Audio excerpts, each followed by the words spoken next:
So,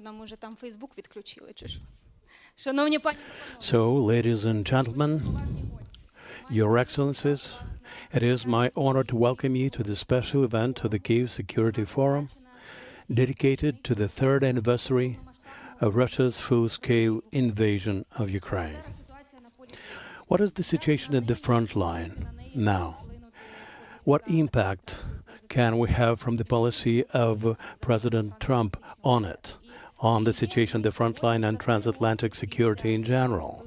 3 years after the beginning of the full-scale war, are we closer to the just war than we were in 2022? I am Yana Brenze, and I will be moderating this conference. We will be working in English, so please make sure that you have headsets for simultaneous interpretation. But before we start, I would like to introduce our panel to you. Our special guest, General David PETRAEUS, member of the Kyiv Security Council, commander of U.S. Central Command, 2008 to 2010, and director of the United States Central Intelligence Agency, 2011-2012, one of the most reputed American military people on the planet Earth, as it were. Please give him a round of applause. And we have Ms. Natalka, Ambassador of Canada to Ukraine. This year, Canada has presidency in G7, and we hope that it will remain G7 and not G8. We will speak about that later. Katarína, MATHERNOVA, Ambassador of the European Union to Ukraine, who has dedicated years of her life to establishing and improving the relationship between the EU and Ukraine. Mr. Patrick Turner, Senior NATO Representative and Head of NATO Representation in Ukraine, ex-Assistant Secretary General of NATO, and Mr. Arseniy YATSENYUK, Chairman of the Kyiv Security Forum, Prime Minister of Ukraine in 2014-2016, the person who headed the Ukrainian government when this war started. So, when Russia invaded Ukraine 3 years ago, it was obvious to the US who the aggressor was.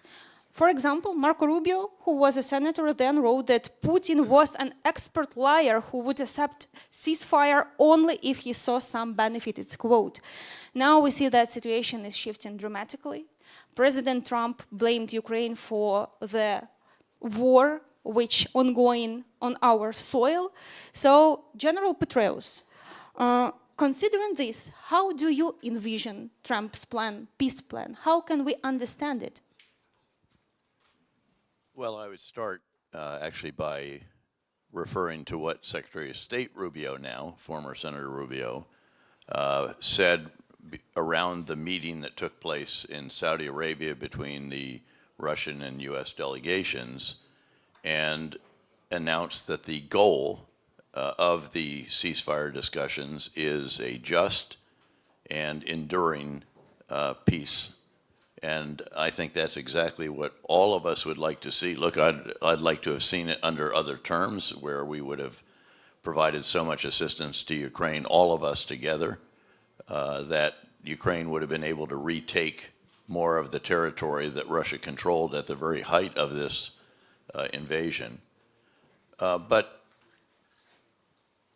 I want to actually start by saying this is my 5th trip here just since the latest war began. I was previously in the Donbass back in 2019. I've watched Ukraine's professionalization. The first time I was actually in Ukraine, it was still a Soviet republic. I was with the Chief of Staff of the U.S. Army, who was making the first trip to Ukraine since General George C. Marshall went to Yalta in the final year of World War II. And so I've literally watched it from a time when it was very, very dark to a time where it has been flourishing. I've watched the ups and downs with admiration for those who were in the Maidan and leading the country at difficult times. And I think the transformation, not just of the country, but really of the forces of Ukraine, has been nothing short of breathtaking. I've been coming enough now that I can actually see from visit to visit. For example, Last September when I was here, we visited the Nemesis Battalion. This is a great drone battalion. It's doing some of the operational level work, not tactical, not strategic. They're now a regiment already. This only was formed a year and a bit ago. To see the progression in unmanned systems, part of this week was spent at the Brave One Defense Technology Conference. Again, stunning. This takes place nowhere else in the world. And it's been done largely by Ukrainians. The partnership in Ukraine between those who design the unmanned systems, and of course it's not just aerial unmanned systems, it's maritime systems, it's ground systems and so forth. The partnership between those who design them, those who manufacture and assemble them, and those who employ them is like this. The constant refinement, improvement, iteration, not just software, which isn't too hard, but hardware is astonishing. We spent time this trip with an assault brigade that you all will know well at its training facility. And, you know, they weren't training infantrymen, they were training pilots for, again, ground and air unmanned systems.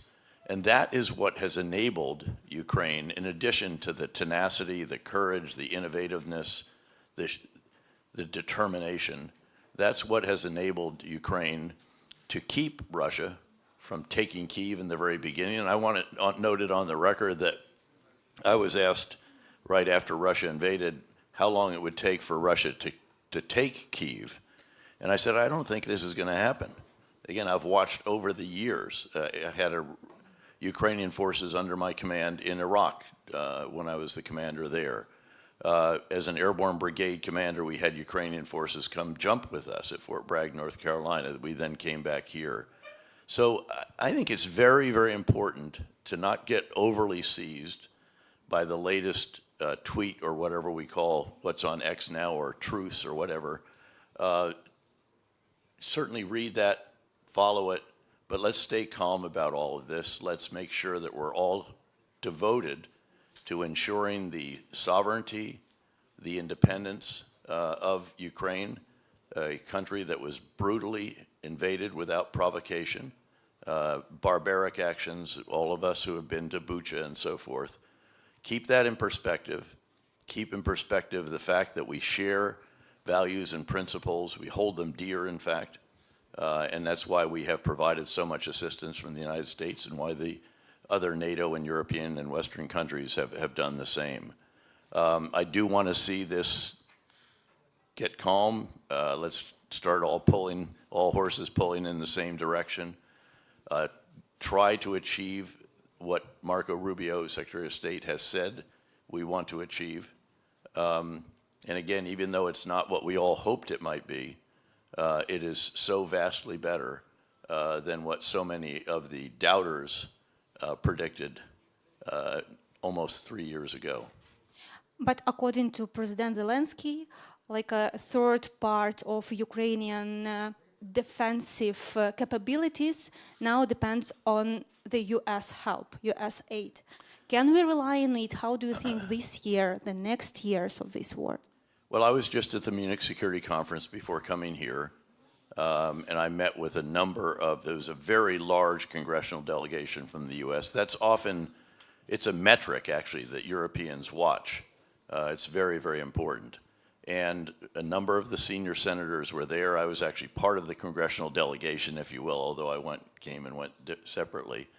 But I sat down with Senator Lindsey Graham, who's very close to President Trump, with a number of the others, Republican and Democratic House of Representatives members. They didn't come to Munich to say that we're not going to support. They're there to show their support. And I think it's that there is bipartisan consensus on the imperative of continuing to provide support to Ukraine. And of course, we have provided a vast amount of security assistance, more than all the other countries put together, although we should credit the other NATO and EU countries with providing more overall, slightly more if you add financial, economic, and humanitarian assistance to the security assistance. And it is clear that in certain categories, particularly in anti-ballistic missile defense, some other air defense categories, and a handful of other items, the U.S. really is unique in being able to provide those. But as I mentioned, what Ukraine has done itself, it is making virtually everything. Ukraine made more howitzers last year, 155 millimeter howitzers, than all of those that were given to them. So we just need to continue to enable Ukraine and enable it to do what it has demonstrated so impressively, which is incredible innovation. Keep in mind that Ukraine has a procurement system, if you will, that is providing tomorrow's technology for today's war. In many respects, in most other countries, because of the length of time that it takes for the materials, the requirements process, testing, procurement, manufacture, et cetera, we end up with yesterday's technology for tomorrow's war. Yes, we do create some pretty extraordinary weapon systems like aircraft carriers and F-35s and all the rest of that. But this is the future of war right here in Ukraine. It is unmanned systems. And over time, it's going to become not remotely piloted, but autonomously piloted as artificial intelligence and so forth become more and more and more ubiquitous in this process. So again, I strongly believe in the need to continue to provide assistance to Ukraine. I am in awe of what Ukrainian forces have done. I was privileged, in fact, this morning to talk to the staff and war college students who have so much combat experience, obviously. But what Ukraine is doing is walking point. It's pioneering, again, the development of systems that increasingly will be the future of war.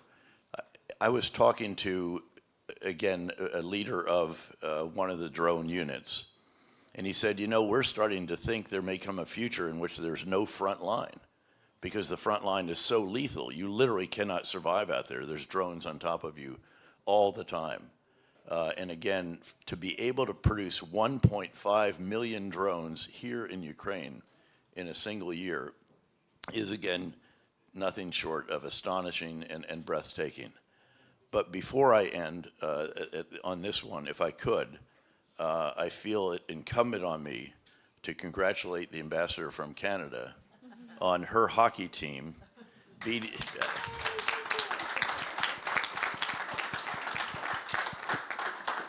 beating the U.S. hockey team by 1 goal in overtime in a very thrilling game.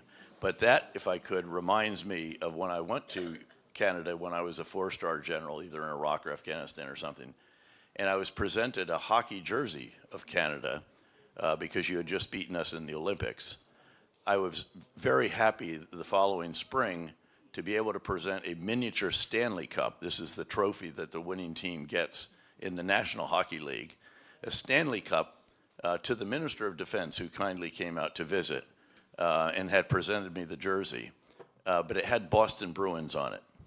In other words, an American team. The only problem with that was he pointed out that all but 2 of the players on that team they're all Canadian, basically. But it's a great privilege to be here with, by the way, the others on stage, particularly your former Prime Minister. Every time I think of the Prime Minister, I recall a photo that is in his office, not too far from here, I think, which has, they're looking over the Maidan, and John McCain is standing beside him, someone who really devoted his life to the principles that this war is all about. And it really struck me that there were 2 heroes in that photo looking down at a huge number of Ukrainian patriots at a moment of incredible historic importance for this country. Thank you, General PETRAEUS. I think we will back to the topic to talk about the situation, current situation on battlefield. But first, I want to talk with Mr. Mots, not about hockey. Unfortunately, I don't understand anything about this. It's the only thing that I understand about this. But let's back to the statements. President Trump also said that it had been a mistake to exclude Russia from G7 at 2014, G8 that moment. Is it possible to Putin to return to the group this year when Canada leading the G7? And speaking broadly, what consequences might the end of Russia's diplomatic isolation have, especially for justice? I'm asking this because Canada is one of the 44 countries who work on establishing the tribunal, which we called Putin Tribunal. So, very happy to be here. Thank you very much. I think we all have to remember the reason why Russia was essentially kicked out of that group, and that was in 2014 for the annexation of Crimea. And the way I see it, the conditions have not changed, so Canada is not prepared to change the membership. So I think Canada will stand firm on that. I think that as the G7 presidency, we've made clear, the Foreign Minister Melanie Joly had a meeting on the side of the Munich Security Conference where they had Foreign Minister Andriy Sabiha there. So again, that speaks volumes that Ukraine is still very much central in the priorities. And I would say in two ways, very important to note. One is that it's still very important to work together as the G7 to increasingly support Ukraine in all kinds of ways, but two, to continue to put pressure on Russia, whether it's diplomatic, whether it's financial, economical, things like cap the oil prices, sanctions, I believe, are working, but I think it's going to continue to be a priority to make sure that they're stronger in newer areas and they're nimble, and address the circumvention of those sanctions as well. And I think this is where shadow fleets, for example, comes in. So I think they've made that clear that those are the two ways that the G7 group will continue to work and address the situation there. But I think the importance there is that it's still very strong in terms of support to Ukraine. And of course, Ukraine's bilateral approach has not changed. Just yesterday or 2 days yesterday, the Prime Minister had a conversation with President Zelensky, and he again reiterated everything that I have just said. So I'll stop there. Thank you so much. Ms. MATHERNOVA, this week all our eyes were in Riyadh, and now we see that not only Ukraine is being excluded from talks between the US and Russia about our own future, but the EU is in the same position. The US Special Envoy for Ukraine and Russia, Keith Kellogg, said that the EU wouldn't be a participant in the peace negotiation. And there were reaction from some officials, but I haven't seen the common reaction of the EU. Does the EU plan to respond for this? And how does the Union see its own security in case if the US reduces its involvement in Europe? Maybe the idea of European armed forces became a reality. Thank you very much. Ďakujem za zaprošenie. It's an honor to be here. And I think I'm going to do a similar round as General PETRAEUS managed, and we'll talk about the heroism and the resilience and the determination and the awe-inspiring ability of Ukrainians to stand up to evil.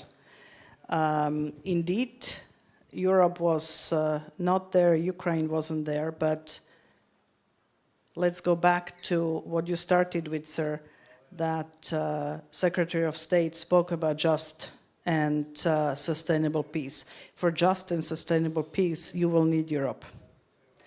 And so at some point, if we take the noise out, we are, according to US representatives, at the beginning of the process.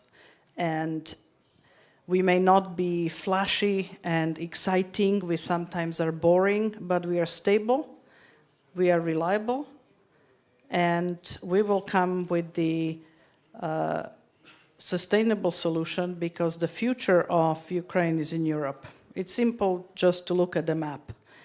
Ukraine has 4 days after the full-scale invasion, 4 days after, on the 24th, the Russians attacked. On the 28th, the country's leadership applied for membership in the European Union. Prime Minister knows I had worked on Ukraine for close to 10 years now. And so I was very busily, we were trying to reallocate our money and get bulletproof vests here and try to work with our grantees and contractors to get emergency help. And in the middle of that, on the 28th, application to the EU came, and we were like, wait a second, you have other problems right now. You are ducking in bunkers and trying to avoid bullets, and you're thinking of EU membership, and it was really a paradigm shift to realize that future in the European Union is the hope that this country needs. This is the North Star that you follow to be able to put up this brave fight that you so far have. So I'm quite confident. I don't know which twists and turns it's going to go through, but the just and sustainability of it will lie with the European, with Europe, not only the European Union, but the broader European family. And let me reminisce for a second. I'm from Czechoslovakia. You probably might have read on my Facebook because I felt the need to say this after the events of this week.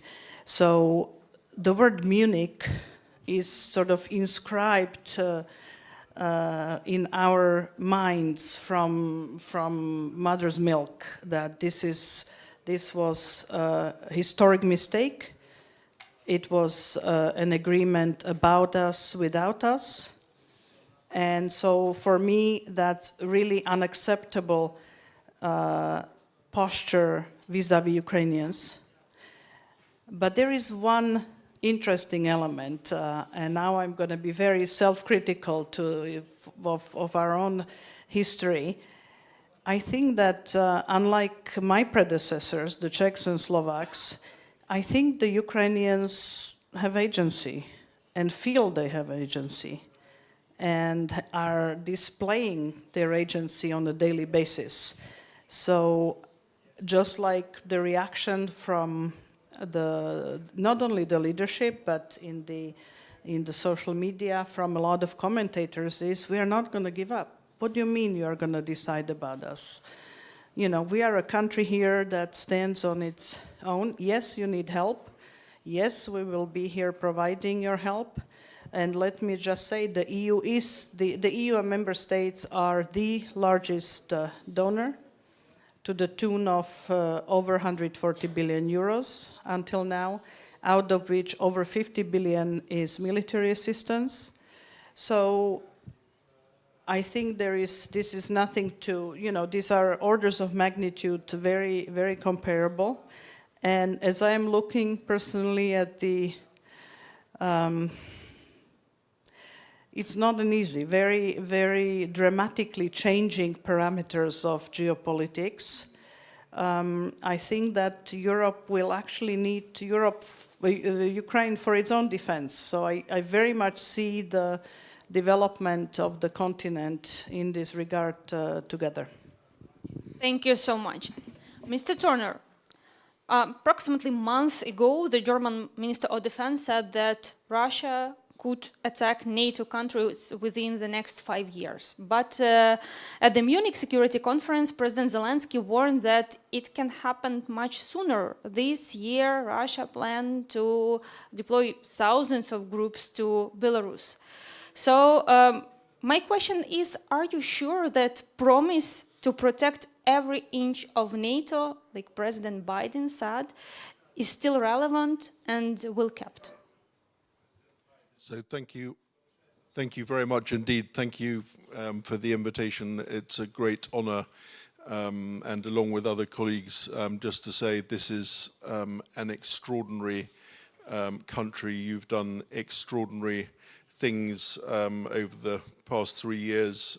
You've done far more than very many people would have expected, and you fought alone, but with a great deal of support from both the US and Europe. So your courage and determination is really an inspiration. I wanted to say a little bit from a NATO point of view, and I'll get to that, the good question. But over the last days, there've been, a set of meetings. They've been commented on, narrated, dissected, and I think in some respects there have been some misleading impressions. So in part I just want to set the record straight. But in looking back, one of the things NATO did last week was to publish the figures for military assistance to Ukraine by NATO allies. The figure was a little bit over 50 billion euros provided by NATO allies. So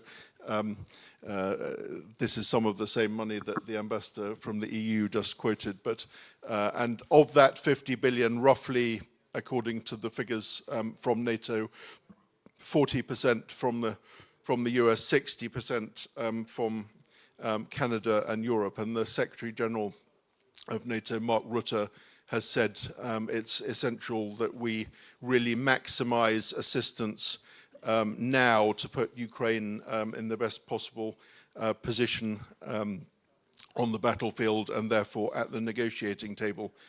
So just to be clear, NATO allies, and that's 32 allies, NATO brings together the United States, Canada, Europe. NATO allies collectively want to see the establishment of a just and lasting peace, and that was abundantly clear in the whole set of meetings that have taken place in Brussels and elsewhere over recent days. They want to assure that there can be no renewed Russian attack on Ukraine or an attack on NATO territory.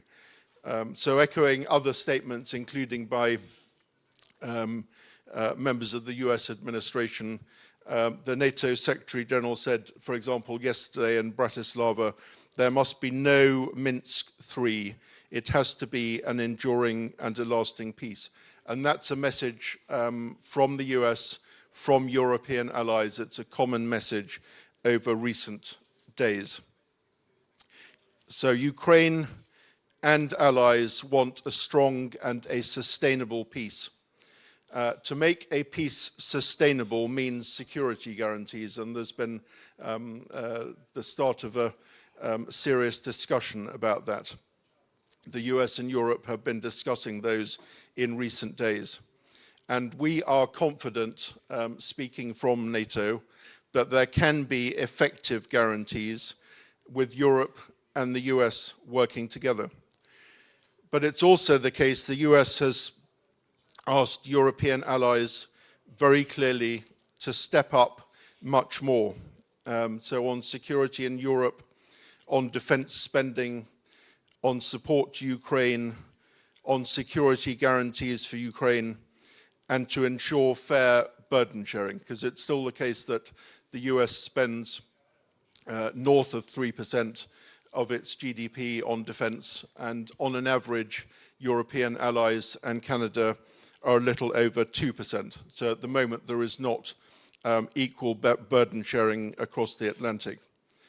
And European allies, and I think you've been hearing this in recent days, and some of them had been saying it before recent days, increasingly recognize that it's essential that they do step up much more.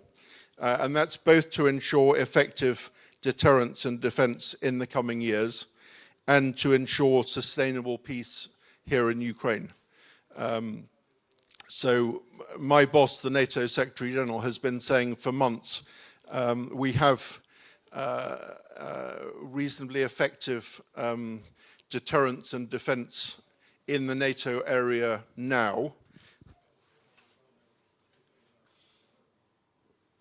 But looking ahead 3 or 5 years, we need to be doing much more now to make sure that it remains effective over that period. And that, you know, the core goal of NATO is to ensure the security of its members.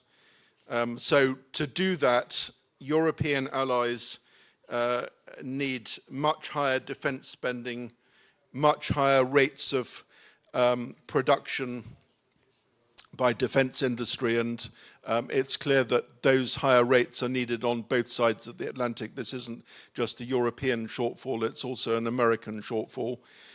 More and sustained support to Ukraine and a strong role in ensuring lasting security in Ukraine. So that is a challenge for European members of NATO, and it's a challenge which they will need to step up to, frankly, whether or not the new US administration were demanding that it's the case. It's needed for allies' own security.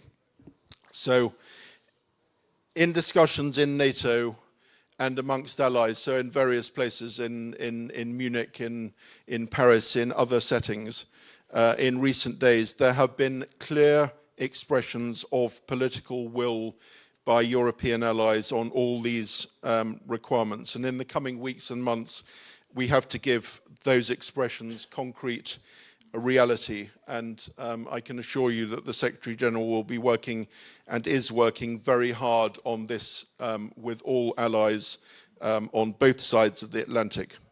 So summing up, what's clear is that both Europe and the United States have key interests at stake here. It's also clear they will be working together on those interests.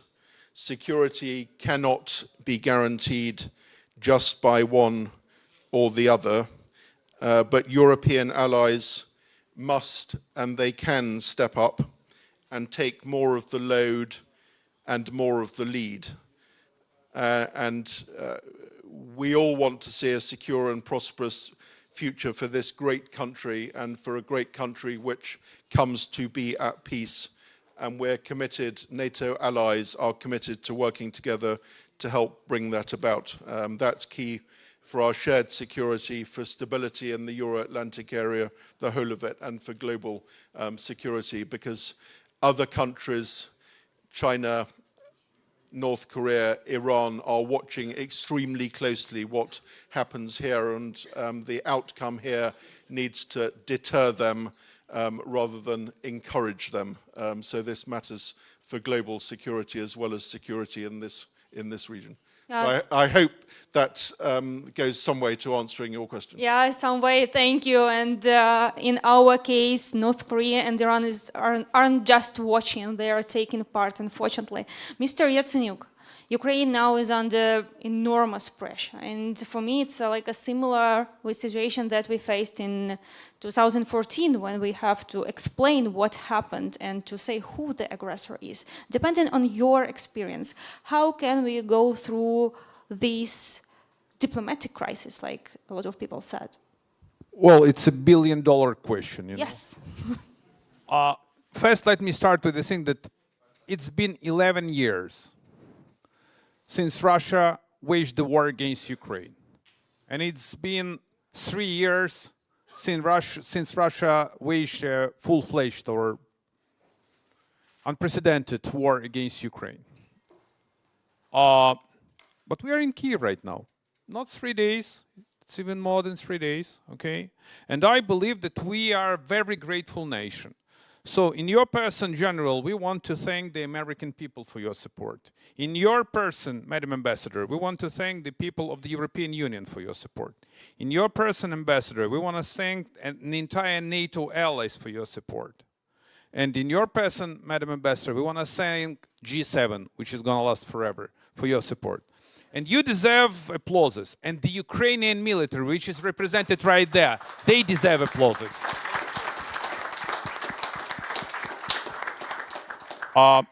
So, look, here is the thing. The easiest way and the wrong way is to apply tit-for-tat approach in current mess that is going on right now. I strongly disagree with this kind of approach. We have to be very smart and creative. Here is the dilemma.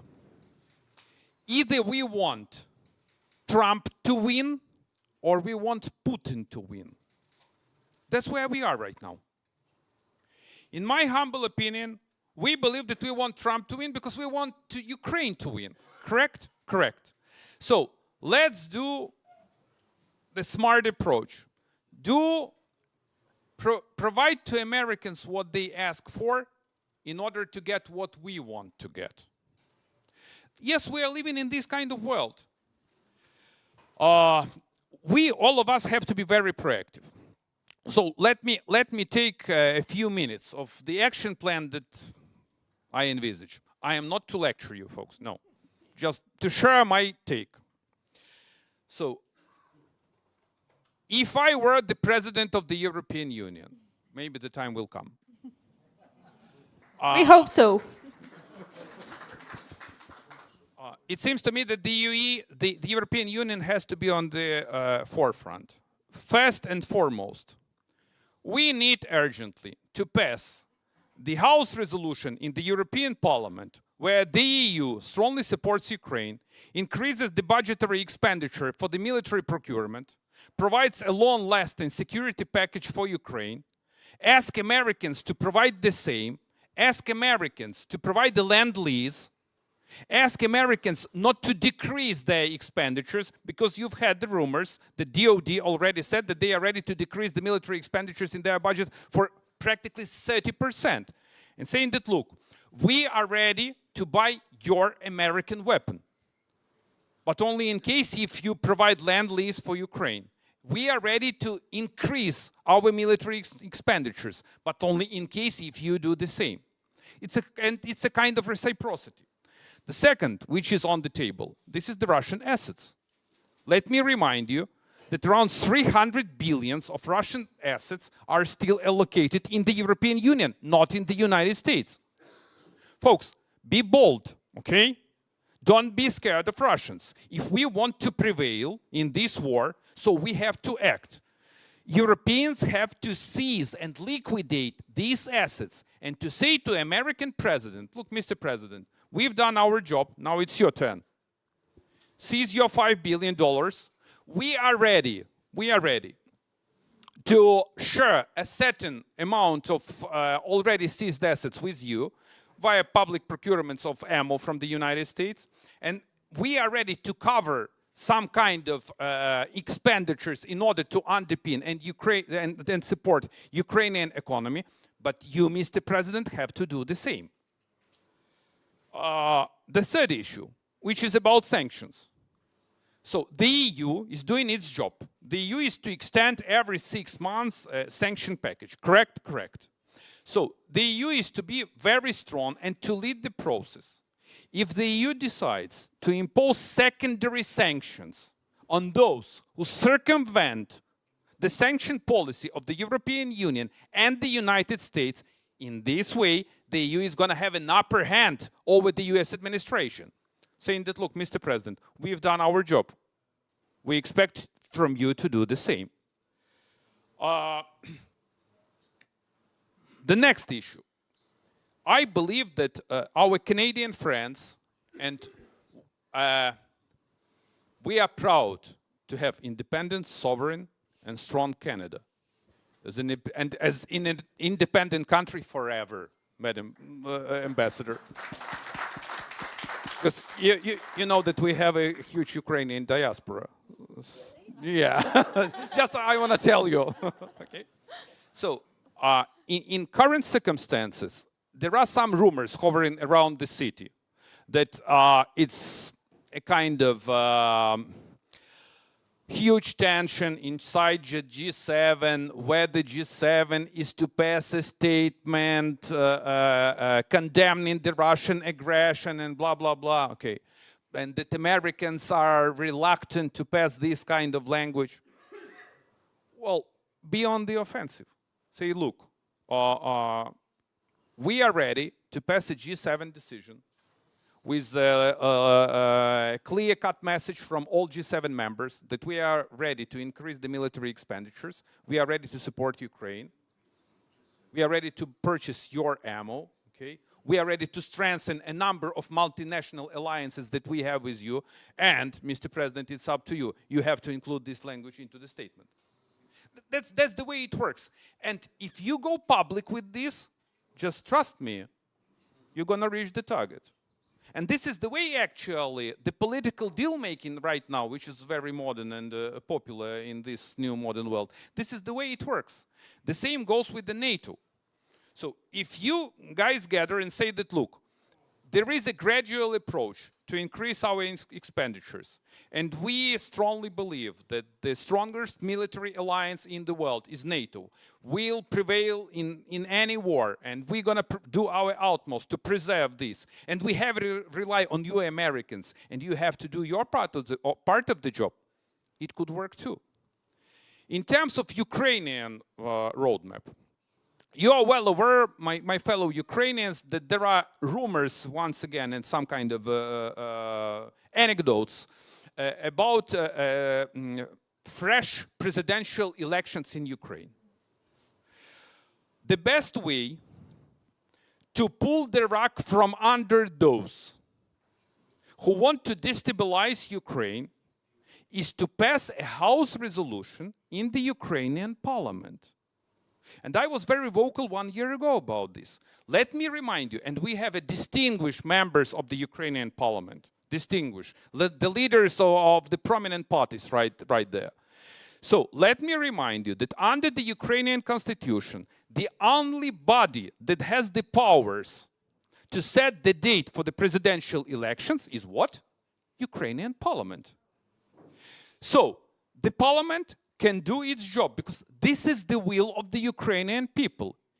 If you decide in a very clear manner in your House resolution to set the conditions for free and fair elections, which is very simple. Ukraine is to hold free and fair elections in 6 months after a comprehensive peace deal is achieved. Period. Period. And who's going to bark on this? And in this way, you give Trump cards to Trump, okay? And you actually pull the rug from under those who want to destabilize the situation, and Russians won't be happy. The same goes with these so-called mineral, whatever, that Americans want. Gosh. Okay, whether we want to have American investors, we would be happy to see them. But I am not sure, General, that we're going to see any American investor without ironclad security guarantees. Investors, they are not insane. They are not crazy folks, okay? So, in order to have a strong bilateral economic relations with the United States, I believe that our president is to sign MOU, Memorandum of Understanding, as not legally binding obligation, because it takes time, you know, to sign MOU.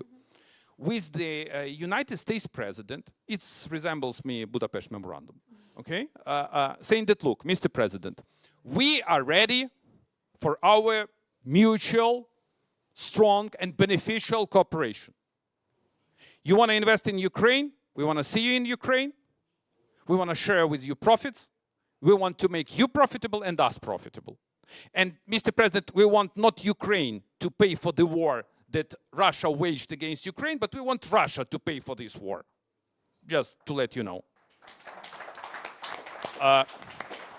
And then, in current circumstances, I believe that the Ukrainian parliament would support the incumbent president passing a House resolution saying that, look, we are ready to elaborate over the terms and conditions, because it's a very complicated process. one in DC can think that this is just a signature. No, that's not a signature. If this is a window dressing operation, so this is a signature. It's if it's just a kind of unrealistic approach, but we are very prudent, and we believe that this kind of deal has to be fulfilled. It means that this deal has to be on the floor in the House. And Ukrainian government is to hire American lawyers in order for American administration to realize the complexity of this issue, okay? And to cut the deal with the American administration. The reason why I'm telling, sorry that I taken such a long time, too boring for you. But the reason why am I telling you this? Because the situation, it's a watershed moment, okay? It's a make or break. America again, okay? And Ukraine too. Once again, we have to be very prudent and creative. And these dictators and autocrats like Putin is a very smart KGB operative. He can easily outplay, outcheat, outlast. And that's what he's doing right now. So, and I'm just wondering, whether he is so smart or we are so stupid. I don't believe that we are stupid. I believe we are smarter than him. And not only him, because he has close allies like China, North Korea, Venezuela, Iran, and the rest of these pariahs in the world.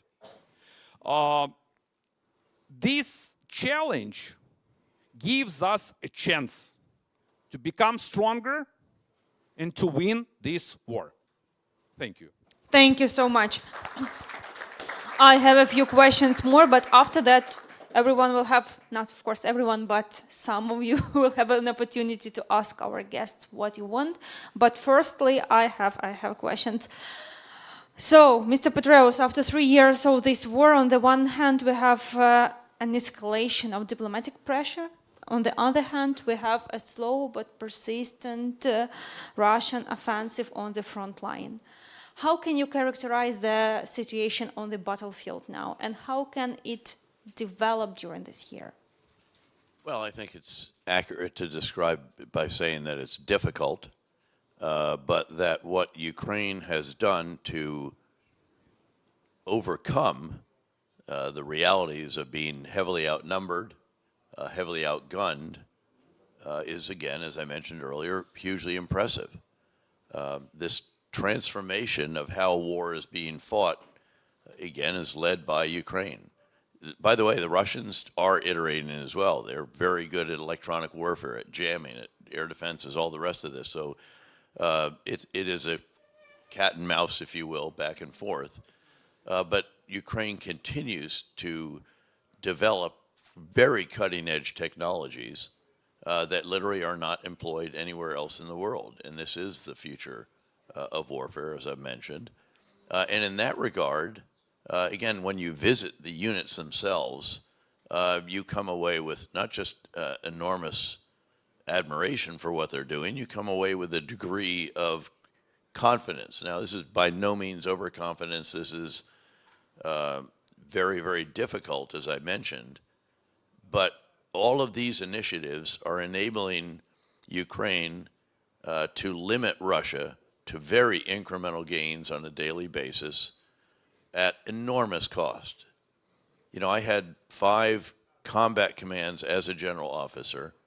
By the way, 3 of those involved NATO positions. So I was in NATO commander as well as the U.S. commander, say in Afghanistan, or 3-star in Iraq, 1-star in Bosnia. And NATO, by the way, again, we very much want all of this, obviously, together. And frankly, I would like to see the kind of U.S. contribution that often establishes the foundation for these missions. That was the case in each of those 3 operational settings where I was privileged to be NATO as well. So what is going on here, again, you come away with a degree of calm, actually. You know, this used to be the case in Iraq in particular during the surge as well. People read the news back in the United States and it sounds as if Iraq is about to disappear. under the weight of the violence, and it was very, very tough. But when you're actually closer to it, you can see how it's being managed, and you can see the expertise of a combined force on the ground, again, and then aerial, ground, and maritime drones.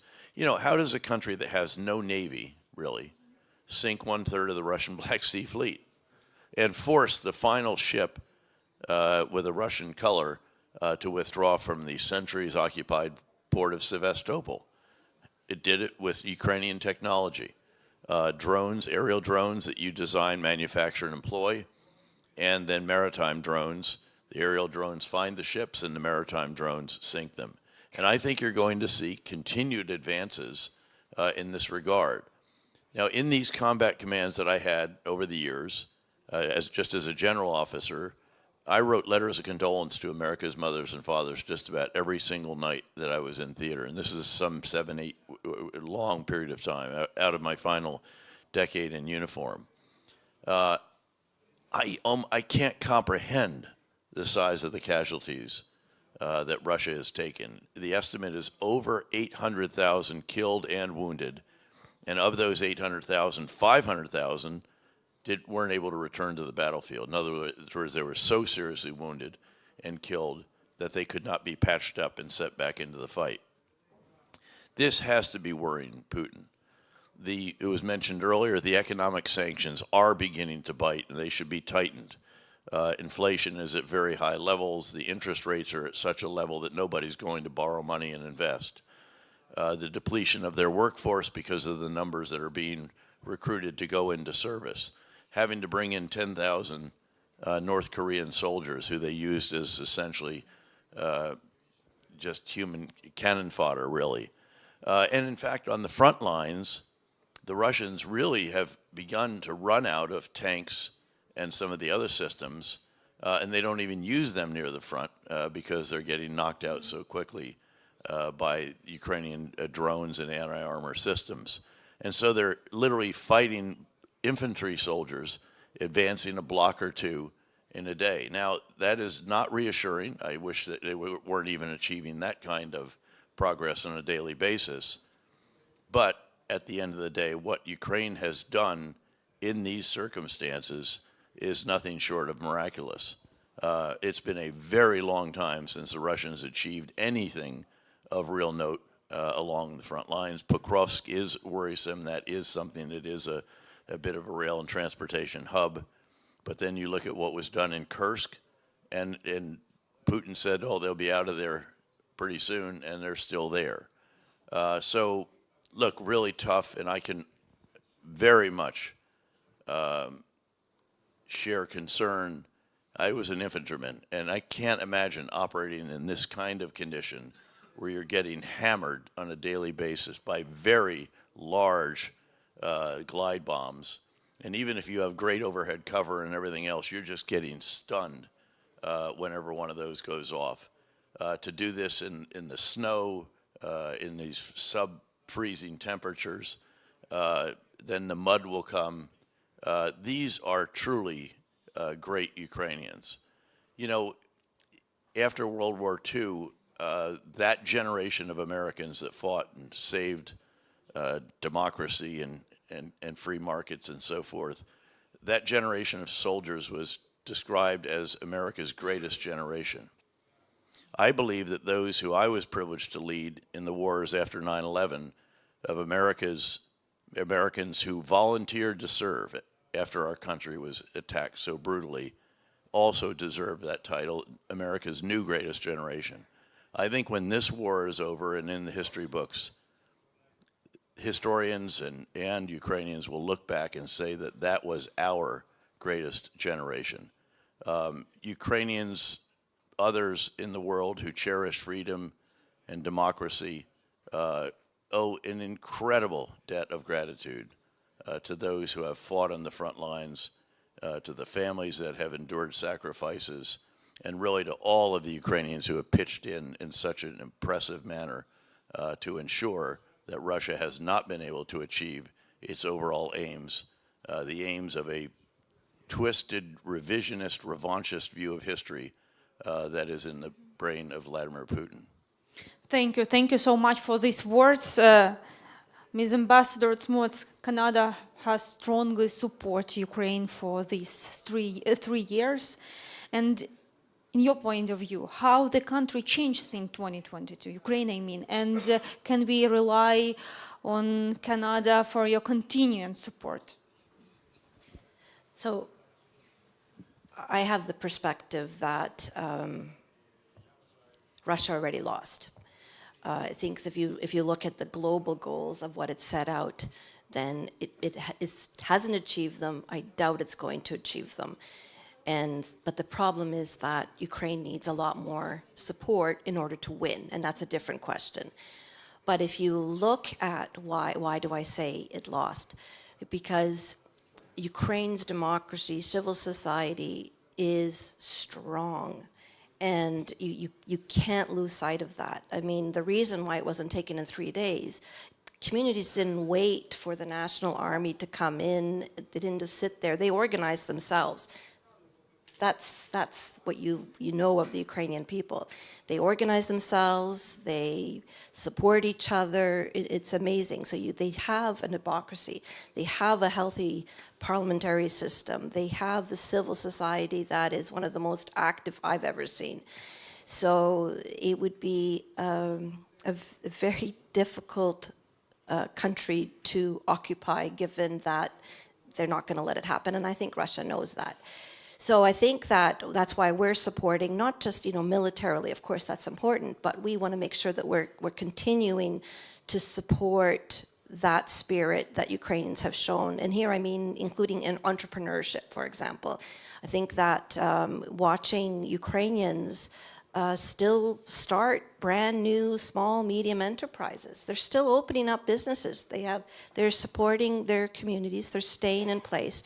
And I think that economically, resilience comes in the form of economics. And whether it's, Ukrainians staying put and opening up their own businesses, keep building, keep innovating, that's one thing.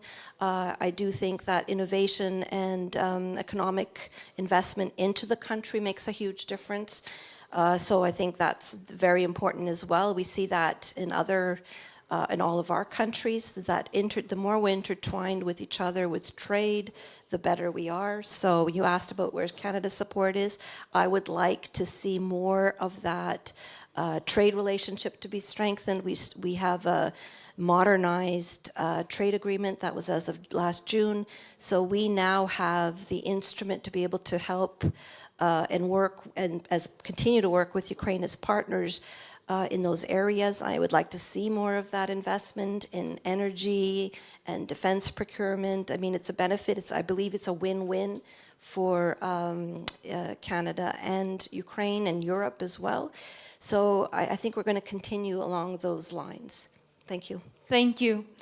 Ms. Maternova, let's talk about another type of negotiation about Ukraine's future in the EU. Now it's looked like that the process ground to a halt because of Hungary's position. So what is the real perspective of accession negotiation with Ukraine this year? And if we talk about first cluster, fundamentals, do you have any concern about level of democracy in Ukraine during the war? The process has not halted, has not ground to a halt. The process is going through what any process goes through.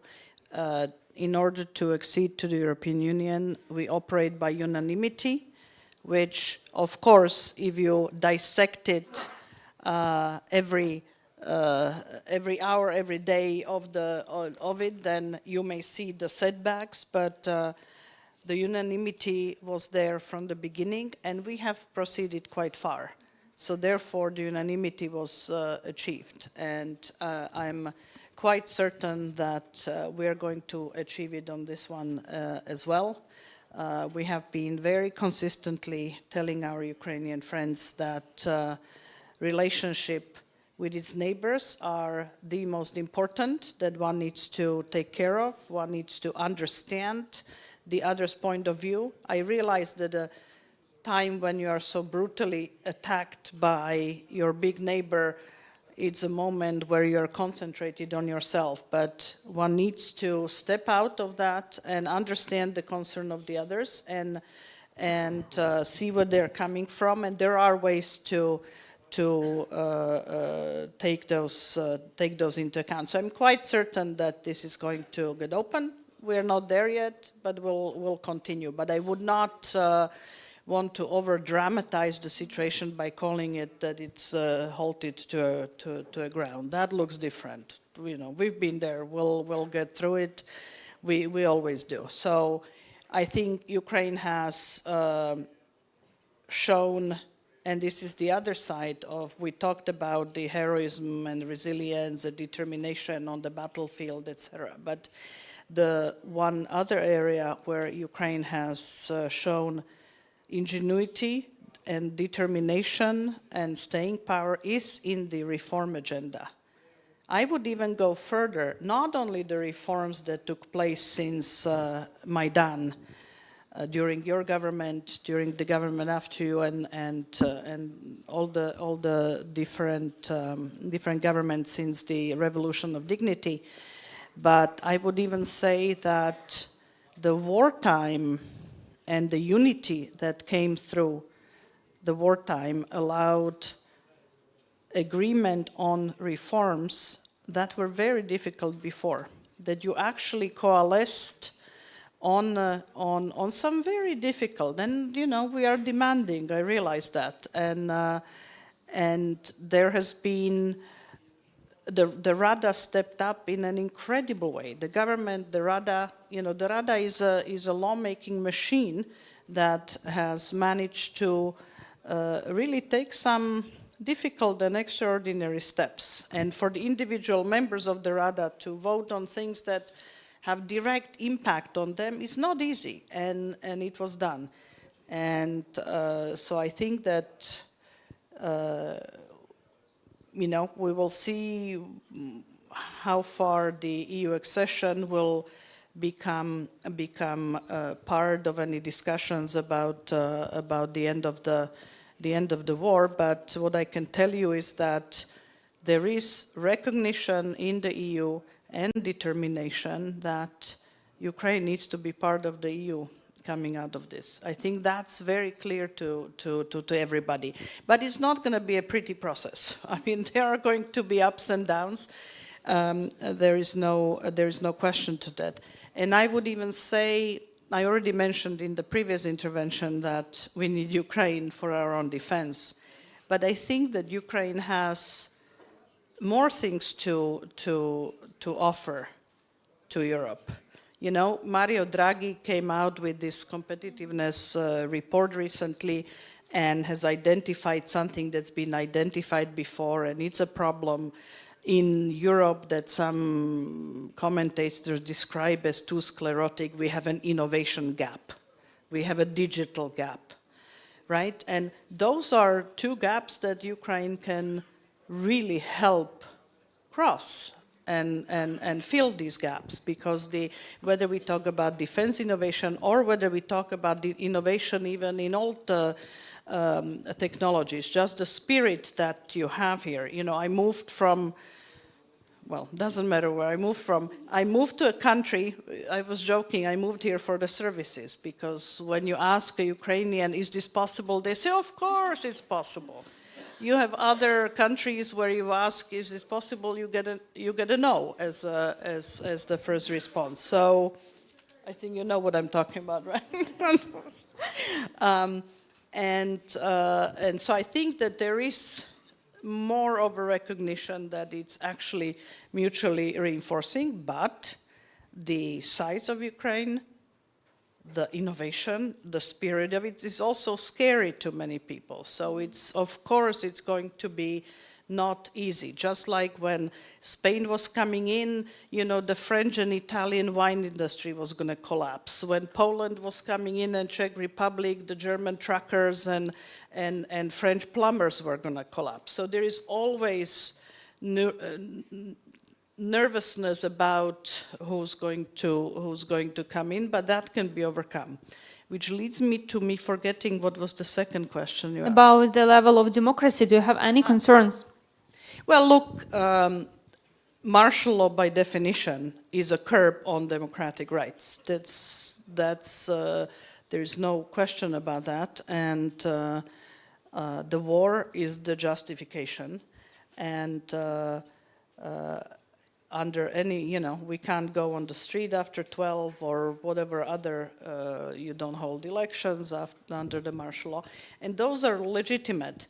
When imposing martial law, of course, you have to make sure that it's not undue restrictions, right? That they're justified, that they are valid, and that's what we've been saying. But if you are asking me whether we are asking for elections to be held right now, I just want to make very clear the EU is not asking for elections to be held right now, because we don't think that's, first of all, for us to say. The Ukrainian constitution is very clear, and all the reasons that led to the imposition of the martial law are still valid. And if somebody doesn't want to believe it, it's enough to be at one of the shooting ranges like last night at 10 o'clock when I don't know how many shaheeds over Kyiv were shot down. So the situation is certainly not warranting right now lifting of the martial law. Thank you so much. Mr. Turner, the war itself changed during these 3 years. So what lessons has NATO learned from this ongoing war in the middle of Europe? So we just opened a joint NATO-Ukraine center in Poland at the beginning of the week, precisely with the purpose of learning lessons, both military lessons but also non-military lessons, across government resilience and so on. And I would say, the main point is there are an extraordinary number of lessons to learn from this extraordinary country. So some of them are lessons that you've learnt the very hard way during 3 years of all-out war. But some of them, frankly, are lessons that stem from Ukraine's innovation, creativity, just spirit. We can do rather than we can't do. So there's a massive amount for us to learn. So I hesitate, particularly with General PETRAEUS on the stage, to start saying here are some military lessons that we've learnt, but the development and use of drones of all kinds, short range, long range, making the front line almost a no-go zone, that has moved at extraordinary speed. The development of the threat of the opportunity of electronic warfare. I think it's sobering, I would say, to see the scale of land power being employed. So President Zelensky a few days ago talked about, I'm not sort of verifying these figures, but he talked about 110 Ukrainian brigades, 220 Russian brigades, taking into account a Russian build-up which is going on at the moment, and then 80 brigades in NATO Europe. I think we'd say that the figure is rather higher than that, but you're talking about extraordinary amounts of sheer manpower and land power, and probably there are some difficult conclusions about some types of platforms. So, some of the platforms that General PETRAEUS was talking about, overly vulnerable, overly heavy, overly slow, overly visible platforms. So what does that mean? And then General PETRAEUS talked about, the technology of tomorrow being employed today rather than the sort of normal paradigm of the technology of yesterday being employed tomorrow or today. I think the challenge of, speed of innovation and what you've seen in terms of from thought to use on the battlefield in a small number of weeks. That's a massive challenge to the way that we do business. So, we're not going to be moving away from large-scale, highly capable platforms which take many years to develop and produce, but it's clear that we're going to need to think very differently in future. And I think the gap between what has been done and learnt here and where in some cases we are is a large gap, so we very much need to close that gap. So we're very grateful to Ukrainian colleagues for what we're learning from them, and there's a lot more that we need to learn from them. Thank you. And at the end of the day, Mr. Yatsenyuk, are we closer now to just peace than we were 3 years ago? And let me ask you another $1 billion question.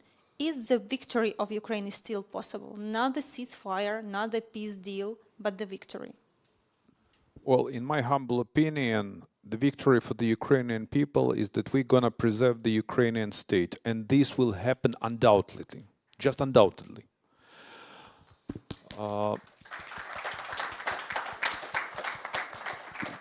Look,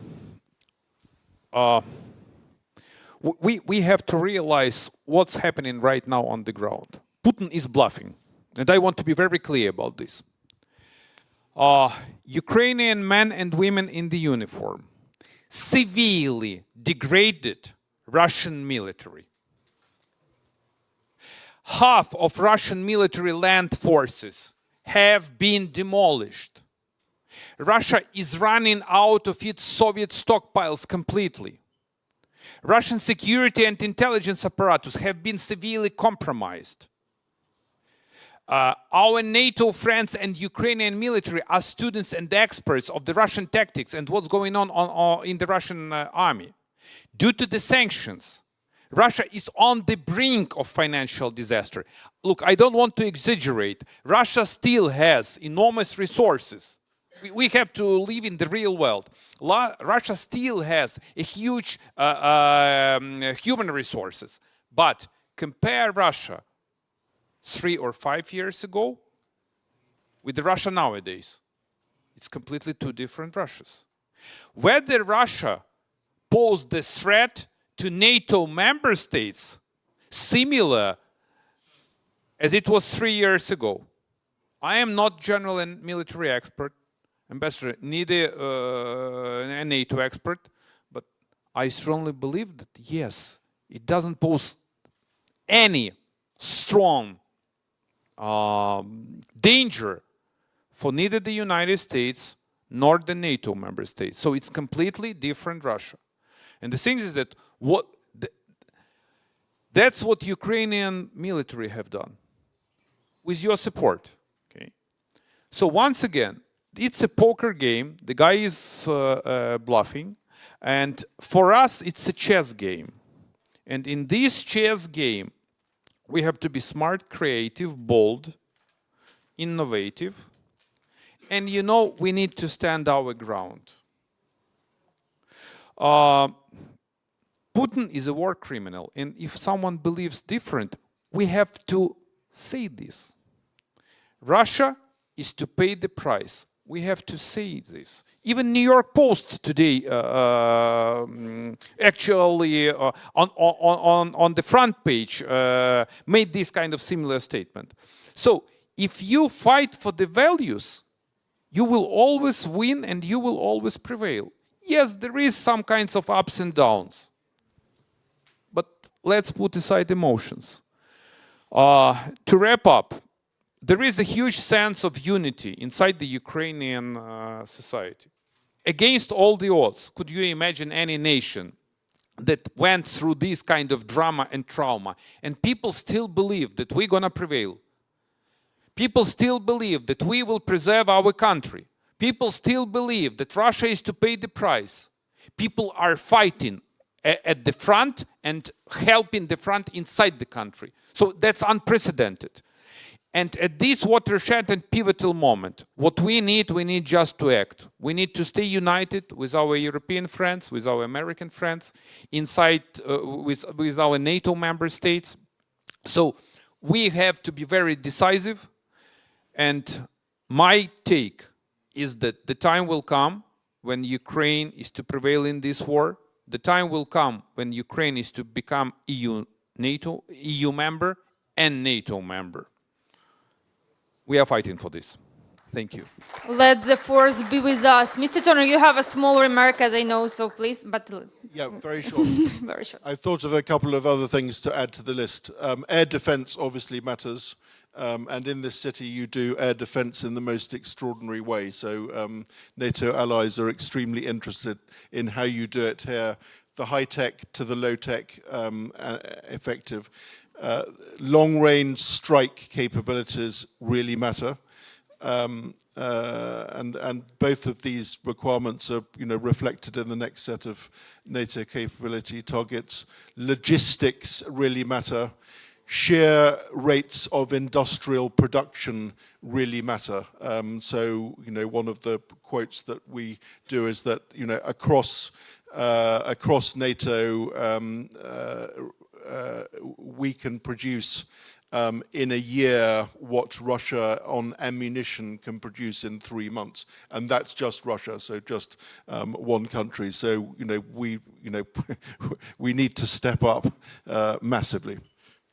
Thank you all of you for this honest conversation, but first of all, most of all, for your support in Ukraine.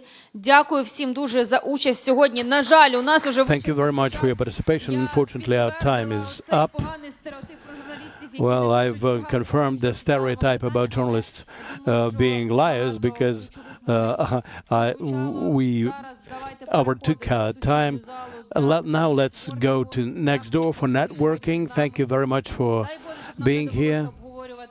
And I hope that we will not have to discuss the 4th anniversary of war, but rather we'll be discussing the 1st anniversary of Ukraine's victory. Thank you very much.